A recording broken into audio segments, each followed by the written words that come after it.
Hi everyone and welcome to lesson number 5 of A2 level of German language course. In this lesson we are going to start a new topic which is of modal verb in German language, and we are going to start with the können.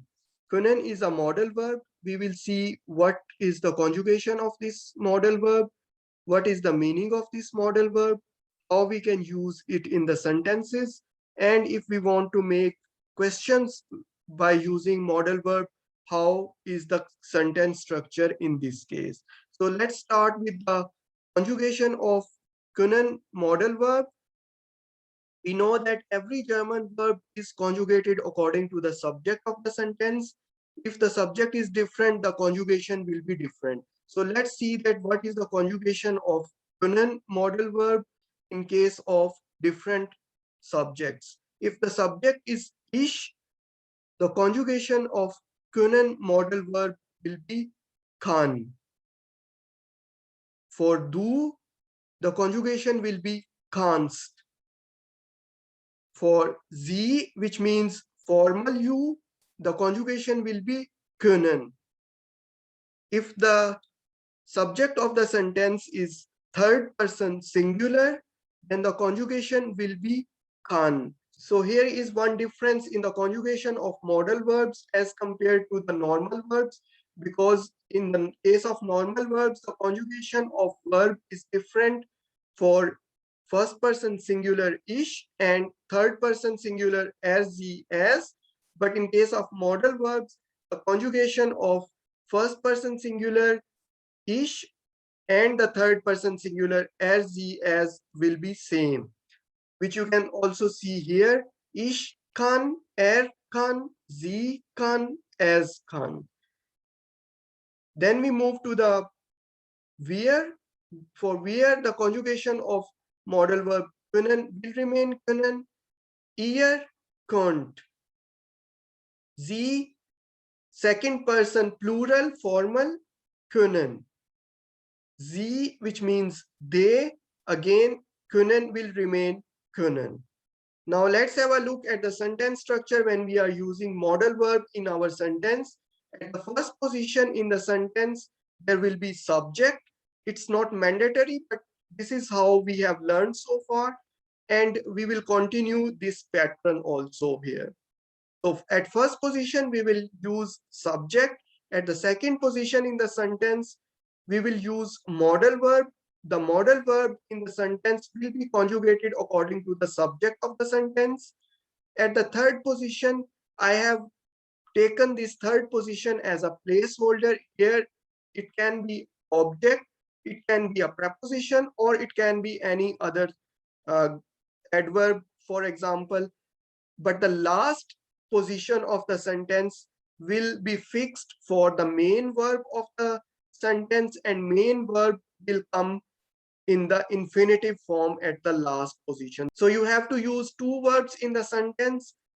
First verb will be modal verb and it will be conjugated according to the subject of sentence. It will be at the second position, and the main verb will come at the last position of the sentence, and it will be always in the infinitive form, which means its form will not be changed. It will come in the infinitive form. So you do not need to conjugate the infinitive verb when you are using it along with the modal verb. Now let's have a look at the meanings of können modal verb. Können modal verb can be used in different meanings. The first meaning is when you are going to describe the ability or inability of someone or something, then you can use modal verb können. For example, ich kann schwimmen, ich kann tanzen, ich kann laufen. I can swim, I can dance, I can walk. So these are the different examples. And here we are showing that I have the ability to swim, I have the ability to dance, or I have the ability to walk.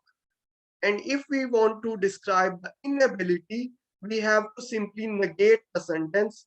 And we know that in order to negate, we can use nicht if we are going to negate the verb. which means here schwimmen, tanzen oder laufen. And you can see that we have used können verb at the second position in the sentence, and we have used the main verb at the last position in the sentence. So, ich kann nicht schwimmen. I cannot swim. Ich kann nicht tanzen. I cannot dance. Ich kann nicht laufen. I cannot walk. Next example. Sie kann ihre Arbeit schnell erledigen. She can accomplish her work quickly. Again, first position is for the subject of sentence. At second position, we have used modal verb, which is conjugated according to the subject of sentence. And we are using the verb erledigen, which means to complete or to accomplish. And we are using it at the last position of the sentence. Also, we are using it in the infinitive form.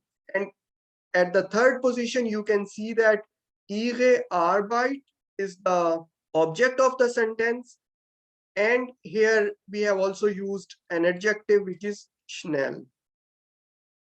Next example is, wir können sehr gut kochen.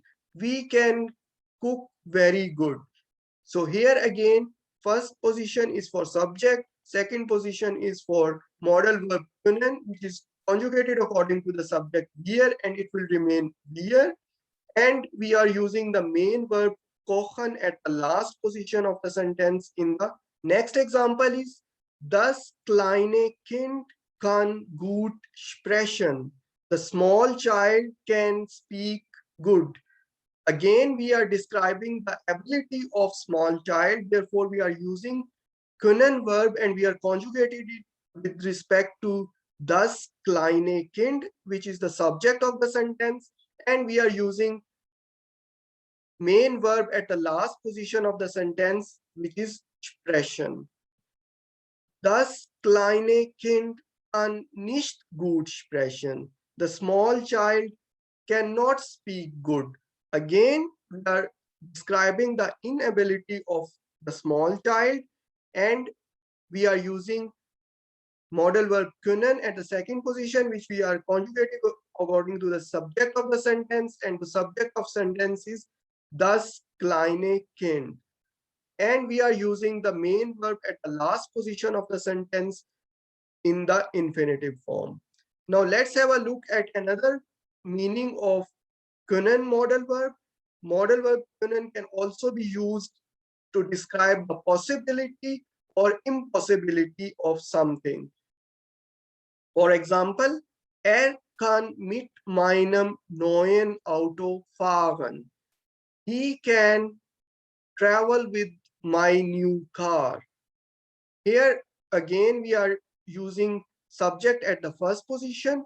We are using können modal verb at the second position. And we are using the verb fahren at the last position of the sentence in the infinitive form. And rest will come in between the conjugated modal verb and the main verb. Mit meinem neuen Auto. Here, mit is a dative preposition and auto is a neuter noun. Therefore, we are using possessive pronoun ending meinem and adjective ending neuen in case of dative for a neuter noun. Du kannst auch mit dem Bus nach Hause gehen.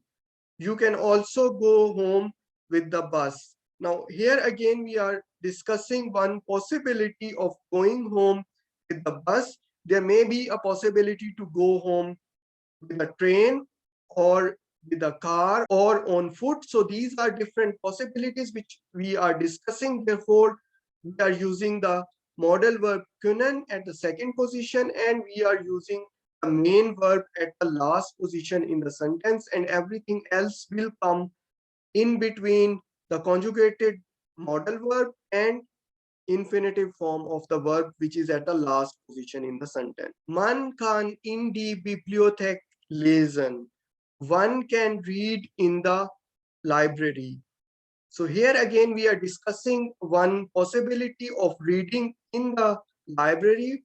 One can also read in any other place at home, for example. So here again, we are using können modal verb at the second position, and we are using the main verb in infinitive form in at the last position in the sentence. Now let's have a look at the sentence structure when you are going to make yes or no type of questions, or ja, nein Fragen, and you are using können as a modal verb. In this case, modal verb will come at the first position in the sentence. Subject of sentence will become at the second position of the sentence. So you are simply going to swap the position of modal verb with the subject. The object will remain at the third position in the sentence, and main verb in infinitive form will also remain at the last position in the sentence. So what we have changed is only that we have swapped the position of modal verb and subject. Kannst du mit dem Auto fahren? Can you travel with the car? So now in this sentence, we have used modal verb können at the first position. We have used subject at the second position. Modal verb at first position is conjugated according to the subject, which is at the second position. And you can see that the object or the preposition that comes at the third position, and the last position is for the main verb in the infinitive form. Next example is können Sie mir bitte helfen? Can you please help me? Können again comes at the first position. Now then we comes the subject of the sentence, which is Sie, which means formal you. And in case of formal you, können will remain können. Helfen is the German verb which comes at the last position of the sentence. And why we have used here mir is because helfen is a dative verb. So whenever we use dative verb, we have to use the object from the dative case, which is mir. Next example is können wir heute in das Kino gehen? Can we go to the cinema today? Again, können will come at the first position. Where is the subject of sentence? It will come at second position. And gehen is the main verb which will come at the last position in the sentence. And everything else will come in between the subject and the main verb which comes at the last position. Können wir heute in das Kino gehen? Last example is kann noch 10 Minuten warten? Can he wait for 10 minutes more? Kann is the conjugation of können verb for subject So we have put modal verb können at the first position, and we have conjugated it with respect to the subject, which is Noch 10 Minuten, and then comes warten, which is the main verb in infinitive form. Now let's have a look at the sentence structure when we want to use W question word, or we want to ask any question by using W question word. And in that W question word, we have to use können as a modal verb. In this case, W question word will come at the first position. Modal verb will come at the second position. Subject of sentence will come at the third position. Object will come at the fourth position. And the main verb will come in infinitive form at the last position. Now let's have a look at the examples. Wie lange kannst du noch warten? How long can you wait more? Or how long can you still wait? In this case, we can see that wie lange is the W question word, which comes at the first position. At the second position, we are using modal verb, and we are conjugating this modal verb according to the subject do, which is at the third position of the sentence. And we are using main verb in infinitive form at the last position of the sentence. Next example is was kann ich für Sie tun? What can I do for you? Again, W question word come at the first position. At the second position, we are using modal verb können, and we are conjugating it with respect to the subject of sentence, which is ish, and ish or any other subject that will come at the third position in this case. Main verb, which is tun, which means to do, comes at the last position of the sentence. Here we are using a preposition für sie, for you. Now let's have a look at the example. Wie kann ich Ihnen weiterhelfen? How can I help you further? Again, W question word comes at the first position. At the second position, we are using modal verb können, and we are conjugating it with respect to the subject, which is coming at the third position. Wie kann ich Ihnen weiterhelfen? And in this sentence, again, we are using main verb of the sentence at the last position, and helfen is a dative verb. Therefore, the object of the dative verb will be taken from the dative case. Here we are using personal pronoun Ihnen from the dative case because helfen is a dative verb. So I hope that the use of können modal verb is now clear to you. We have seen the conjugation of können modal verb. We have seen the meanings of modal verb, and we have seen what is the sentence structure of können modal verb when we use können modal verb in a sentence, whether it is a positive sentence or it is a question. So I hope that this topic is clear to you now. We will cover the remaining modal verbs in the upcoming lessons. So keep watching the videos and keep sharing it with your friends. Thank you. Bye.